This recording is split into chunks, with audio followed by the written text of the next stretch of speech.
मैंने कहा था ना, मेरे मायके वालों के लिए बढ़िया नाश्ता लेकर आना। हाँ तो लाया तो था। अच्छा, समोसे कौन सा बढ़िया नाश्ता होता है? तो और क्या लाता? क्यों, जरा सा और आगे जाने में तुम्हारे पैरों में दर्द हो गया था क्या? बढ़िया पेस्ट्री ला सकते थे, ब्रेड पकौड़े, नमकीन, गुजिया, कितना कुछ ला सकते थे, लेकिन लाए क्या? वही सड़े भूसे समोसे। सड़े नहीं थे, एकदम ताजे थे तन्नू, तुम्हारी कसम, मैंने खुद देखे थे बनते हुए। एकदम चुप हो जाओ।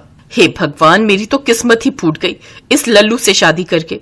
तुम एक काम करो, भाग जाओ यहाँ से। मेरा माथा बहुत गर्म है, अगर और मेरे सामने खड़े रहे ना तो। अपनी पत्नी तन्नू का गुस्सा देखकर बेचारा शिबू वहां से भाग खड़ा हुआ। शिबू एक सीधा साधा आदमी था, पर उसकी पत्नी तन्नू बड़ी खतरनाक औरत थी। तन्नू से मार खाने के बाद बेचारा शिबू घर के सामने वाले पार्क में जाकर बैठ गया। वहां बैठकर वो अपनी किस्मत को कोस ही रहा था कि अचानक उसकी पीठ पर एक जोरदार मुक्का पड़ा। एक नंबर के कामचोर हो, घर से निकले तो यहाँ आकर पसर गए। सब्जी कौन लेकर आएगा? जा रहा हूँ। बेचारा शिबू अपनी टेढ़ी पीठ लेकर बाजार की तरफ चला जा रहा था और मन ही मन बड़बड़ाए जा रहा था। हे प्रभु, ये किस चांडाल को मेरे पल्ले बांध दिया आपने। अरे यार, किसकी बीवी होती है ऐसी? दुनिया भर में यही पिशाचिनी मिली थी आपको मेरे लिए। शिबू का मुंह उतरा हुआ था। वो धीरे धीरे आगे बढ़ ही रहा था कि तभी किसी ने उसके कंधे पर हाथ रखा। शिबू ने सोचा कि उसकी पत्नी तन्नू, लेकिन तभी उसके कानों में आवाज पड़ी। ओए शिबू, ओए कहाँ जा रहा है बे? और इतना घबराया हुआ सा क्यों है? अरे केतन, तू, मुझे लगा। क्या लगा? कि भाभी फिर आ गई तुझे पीटने? हैं? बोल बोल बोल। उड़ा ले बेटा, मेरा मजाक उड़ा ले। तुझे गलती कर दी बता के यार। अच्छा सॉरी भाई। वैसे क्या आज फिर से पिटा है तू? हैं? हाँ यार, जब देखो हाथ उठा देती है धोबन की तरह। अबे तो छोड़ क्यों नहीं देता उसे? हैं? क्यों उस धोबन का कुत्ता बना हुआ है? अबे अगर छोड़ने की बात करूंगा ना तो फिर वो मुझे छोड़ेगी नहीं, तोड़ देगी। तो फिर कुछ ऐसा करना पड़ेगा कि वो तुझे खुद ही छोड़कर चली जाए। है? ऐसा हो सकता है क्या? तेरे पास कोई आइडिया है क्या? हाँ है ना, तू दूसरी शादी कर ले, फिर वो गुस्से में तुझे छोड़कर चली जाएगी। केतन बहुत ही खुराफाती आदमी था, लेकिन इस बार उसकी राय शिबू को भी पसंद आ गई थी। वो उसी दिन से अपने लिए नई पत्नी की तलाश में जुट गया। फिर कुछ दिनों बाद पार्क में उसे एक लड़की नजर आई, जिसके बाल बहुत ही घने और लंबे थे। और फिर उफ, क्या लड़की है यार, इतने गहरे घने काले बाल और ऊपर से क्या प्यारी सूरत है इसकी। हाँ, यही है वो। इसी को बनाऊंगा तन्नू की सौतन। अगर ऐसा हो गया ना तो कसम से तन्नू तो जल भुनकर मरी जाएगी। ओहो, कितने प्यारे बाल हैं इसके। और एक वो चुड़ैल, गिनकर 6 बाल लिए घूमती है सिर पर है। शिबू ने उस लड़की से हाय हेलो की और फिर उसके बालों की तारीफ करना शुरू कर दिया। फिर एक दिन शिबू ने उसे शादी का प्रस्ताव दे ही दिया, जिसे मोहिनी ने स्वीकार भी कर लिया। और फिर कहाँ मर गए थे सारा दिन? तमीज से बात कर, मैं शादी करने गया था। ये देख, ये है मोहिनी, तेरी सौतन। आज से ये इसी घर में रहेगी, और अगर तुझे मंजूर नहीं तो चली जा अपने मायके। ये सुनकर तन्नू की आंखों में खून उतर आया और अगले ही पल शिबू की गर्दन उसके हाथों में थी। उधर मोहिनी अपने पति को बचाने की कोशिश करने लगी, लेकिन तन्नू ने उसे भी एक घुसा मारकर बेहोश कर दिया। तेरी हिम्मत कैसी हुई मोहिनी पर हाथ उठाने की? देख तन्नू, तू चाहे तो मार मार कर मेरी जान ले ले, लेकिन मैं अब मोहिनी से ही प्यार करूंगा। शिबू का इतना कहना ही था कि तन्नू ने उसकी गर्दन पकड़कर कि शिबू की सांस ही अटक गई। मेरे पति से दूर हट जा चुड़ैल, इतना कहकर तन्नू ने मोहिनी के बाल पकड़ लिए। तभी अचानक वो लंबी सांस लेकर बिस्तर से उठ बैठी। हे भगवान, ये क्या सपना देखा मैंने? तन्नू ने बगल में देखा तो उसका पति शिबू आराम से सो रहा था।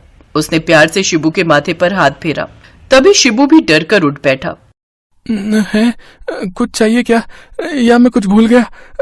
आई एम सॉरी, माफ कर दो मुझे। अच्छा ये बताओ, तुम्हें मेरे बाल कैसे लगते हैं? बहुत ही प्यारे, बहुत ही अच्छे। पर हुआ क्या? कुछ नहीं, आज से मैं कसम खाती हूँ तुम्हें कभी नहीं मारूंगी, पर उस केतन से दूर रहना, समझे? हैं? कौन केतन? कुछ नहीं, सो जाओ।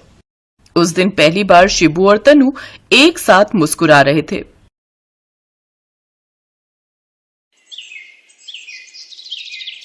बहुत अरमानों के साथ सुशीला ने अपने इकलौते बेटे मोहित की शादी महिमा से की थी। महिमा और मोहित की मुलाकात एक रेस्टोरेंट में हुई थी। तभी उन दोनों के मिलने की शुरुआत हुई। मोहित के माता पिता दोनों को महिमा अच्छी लगी और एक हफ्ते पहले उन्होंने इनकी शादी करा दी। ये लीजिए आप दोनों की गर्मा गर्म चाय और ये पनीर के पकौड़े। बहू, तुमने तो आते ही पूरी रसोई संभाल ली, पर तुम्हारे बाबूजी को मैं इतना तेल वाला खाना नहीं देती हूँ। क्या मम्मी जी, बाबूजी इतने जवान और हैंडसम है, आप ऑयली फूड क्यों नहीं देते हो? क्यों बाबूजी, आपको ये पकौड़े नहीं खाने अपनी प्यारी सी बहू के हाथ के? हाँ हाँ, मैं तो जरूर खाऊंगा सुशीला। अब से तुम मुझे रोकना बंद कर दो। अब मेरी बहू आ गई है, ये मेरा पूरा ख्याल रखेगी। वैसे बहू, तुम्हारी बातों से तो मेरी उम्र 10 साल और बढ़ गई। और क्या बाबूजी, 4 दिन की जिंदगी है, खाओ पियो मजे करो, कोई वहम मत किया करो। सुशीला को अपनी बहू का ससुर के साथ इस तरह का व्यवहार कुछ ठीक नहीं लगा, पर उस समय सुशीला चुप रही। उधर बहू की बातें सुनकर ससुर मदन लाल हवा में उड़ने लगा। अभी तो मैं जवान हूँ, ओहो, अभी तो मैं जवान हूँ। अभी थोड़ा आपको अपना ड्रेस का स्टाइल चेंज करना होगा बाबूजी। बालों में कलर करवाइए, पार्लर से फेशियल और मसाज। अगर कहोगे तो मैं कर दूंगी। मैं ऐसी मसाज करूंगी कि आप फिर मेरे से ही मसाज करवाओगे। करूं क्या? अभी नहीं, जब सब चले जाएंगे, घर पर कोई नहीं होगा, तब तुम मेरी मसाज करना बहू रानी। दोनों के बीच में क्या खिचड़ी पक रही थी, इस बात से सुशीला और मोहित दोनों अनजान थे।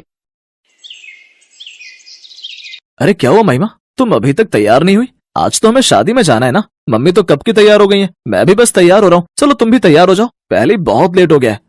मोहित, मेरे सिर में बहुत दर्द हो रहा है, मैं शादी में नहीं जा पाऊंगी। प्लीज तुम माँ जी और बाबूजी तीनों चले जाओ।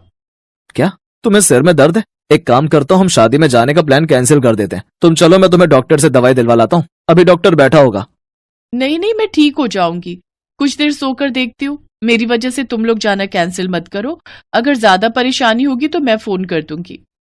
ठीक है, अपना ख्याल रखना, हम जल्दी आ जाएंगे।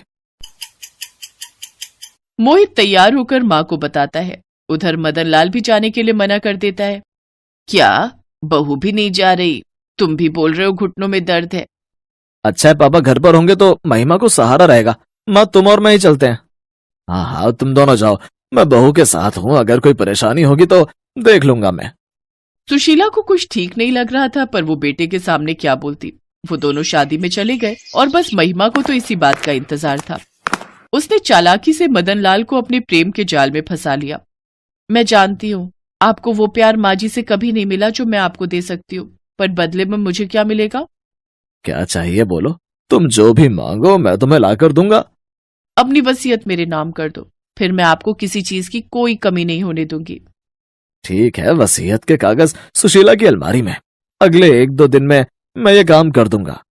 अगले 1-2 दिन तक महिमा ने अपने ससुर से बात करनी बंद कर दी। अब ससुर परेशान हो गया। क्या बात है महिमा, तुम मेरे से बात नहीं कर रही हो? मुझसे कोई गलती हुई है क्या? तुमने मुझे वो प्यार देना बंद कर दिया जो तुमने दिया था। आप भी तो अपना वादा भूल गए जो आपने मुझसे किया था। मेरा मतलब है, आपने कहा था कि आप 1-2 दिन में अपनी प्रॉपर्टी मेरे नाम कर दोगे, पर आपने ऐसा नहीं किया। अच्छा हाँ ठीक है, मैं ये काम आज ही कर दूंगा।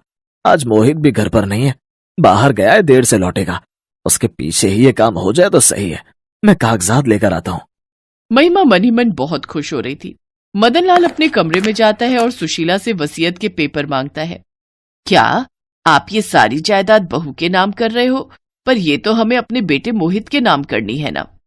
नहीं, अब इन पर बहू का नाम होगा। मैं अपनी सारी प्रॉपर्टी अपनी बहू महिमा के नाम कर रहा हूँ। पर तुम ऐसा कर क्यों रहे हो? तभी महिमा भी कमरे में आ जाती है और सुशीला के सामने ही अश्लील तरह से अपने ससुर को गले लगाती है। वो ऐसा है ना माँ जी, आप बूढ़ी हो गई हो और ससुर जी तो अभी भी पूरे जवान हैं। इस बात की परख तो मैं कर चुकी हूँ। ससुर जी को अगर मुझसे कुछ पाना है तो उन्हें भी तो मुझे कुछ देना होगा ना। इसलिए ये सारी प्रॉपर्टी अब मेरे नाम होगी। ऐसा समझ लो कि अब मैं तुम्हारी सौतेन बन गई हूँ और मैंने तुम्हारे पति को तुमसे छीन लिया है। क्यों ससुर जी? छी, मुझे घिन आ रही है तुम्हें अपनी बहू कहते हुए। तुम बहू के नाम पर कलंक हो। मैं जानती हूँ तुमने ये प्रॉपर्टी पाने के लिए इन्हें अपने जाल में फंसा लिया है। सुनो सुनो, अभी भी समय है। इस गिरी हुई औरत के लिए अपना सब कुछ बर्बाद मत करो। मोहित आने वाला होगा, फिर हम इसे घर से निकाल देंगे। मैं मोहित को सब कुछ सच सच बता दूंगी। एक काम करती हूँ, मैं मोहित को अभी फोन मिलाती हूँ। तुम्हारी काली करतूत उसे बता कर रहूंगी। तभी महिमा सुशीला की गर्दन दबाने लगती है। बता, बोलेगी अपने बेटे को या तेरी गर्दन दबा दूं? तभी बाहर से गेट बजने की आवाज आती है। महिमा बहू, लगता है मोहित आ गया, छोड़ दो सुशीला को। सुन बुढ़िया, तेरा बेटा आ गया है। अब उसे ये थोड़ी बताएगी कि मेरा बाबूजी का गैर संबंध है और मैं तेरी सौतन बन गई हूं। ये सुनकर वो अपने आप को मार देगा। फिर तू अपने बेटे की याद में रोते रहना। अगर तू ये चाहती है तो जाकर अपने बेटे को सच कह। है हिम्मत, घबराओ नहीं बाबूजी, ये अपने बेटे से कुछ नहीं कहेगी। सुशीला जानती थी उसका बेटा ये बात कभी बर्दाश्त नहीं कर पाएगा, इसलिए वो उस समय चुप हो जाती है। महिमा का एक दोस्त मनोहर रोजाना उससे मिलने घर आने लगा। जैसे ही मोहित जाता, मनोहर पीछे से घर आ जाता। अब ये बात मदन लाल को खटकने लगी और एक दिन, बहू, मुझे मनोहर का आना बिल्कुल पसंद नहीं है। मनोहर, तुम यहाँ नहीं आया करो। मैं इसका बॉयफ्रेंड हूँ, जब मर्जी आऊंगा। तुम होते कौन हो मुझे रोकने वाले? हाँ, ये मेरा बॉयफ्रेंड है और मैंने इसे यहाँ बुलाया है, इसलिए मेरे कहने से ही ये यहाँ से जाएगा। और एक बात, वो पेपर भी जल्दी से ला कर दो। मैंने तुम्हें कहा था ना कि मुझे उस वसीयत पर अपना नाम चाहिए। अब तो मैं तुम्हें एक फूटी कौड़ी भी नहीं दूंगा। वसीयत तो दूर की बात रही, तुम गलत हो, ये मुझे पता चल गया। तुमने मुझे भी गलत रास्ते पर चलाया, पर अब मेरी आंखें खुल गई हैं। मैं गलत का साथ नहीं दूंगा। बेबी, ये बुड्ढा तो बहुत बोलता है। तुम्हें लगता है ये प्रॉपर्टी तुम्हारे नाम करेगा? क्यों नहीं करेगा? पकड़ो दोनों पति पत्नी को और करवाओ जबरदस्ती वसीयत पर साइन, इससे पहले कि इनका बेटा वापस आए। उसके बाद इन सब पर अत्याचार का आरोप लगाकर जेल भिजवा दूंगी और फिर तुम और मैं मिलकर पूरी प्रॉपर्टी पर राज करेंगे। महिमा और मनोहर मदनलाल और सुशीला को पकड़ लेते हैं। छोड़ो हमें, छोड़ो। सुशीला, मुझे माफ कर दो, आज मेरी वजह से ये सब हुआ। तभी मोहित पुलिस को लेकर आ जाता है। पुलिस दरवाजा खटखटाती है। महिमा और मनोहर घबरा जाते हैं। महिमा अपने आप को बचाने का नाटक करती है, पर मोहित को सारी सच्चाई पता थी। मोहित, अच्छा हुआ आप आ गए, नहीं तो माँ बाबूजी मुझे जान से मार रहे थे। मोहित महिमा को जोरदार थप्पड़ लगाता है। बस करो महिमा, और कितना झूठ बोलोगी? तुमने हमारी जिंदगी नरक बना दी है। हमारे हंसते खेलते स्वर्ग जैसे घर को बर्बाद कर दिया। बाबूजी ने मुझे कल रात ही सब कुछ सच सच बता दिया है। मैं तो बस सबूत का इंतजार कर रहा था, जो मुझे मिल गया। इंस्पेक्टर साहब, इस औरत को ले जाइए और कड़ी से कड़ी सजा दीजिए। नहीं, मुझे माफ कर दो मोहित, मुझसे गलती हो गई। मैं तुम्हें माफ कर देता, पर तुमने अपने बॉयफ्रेंड के साथ मिलकर मेरे माँ बाप को मारने की कोशिश की, उसके लिए मैं तुम्हें कभी माफ नहीं करूंगा।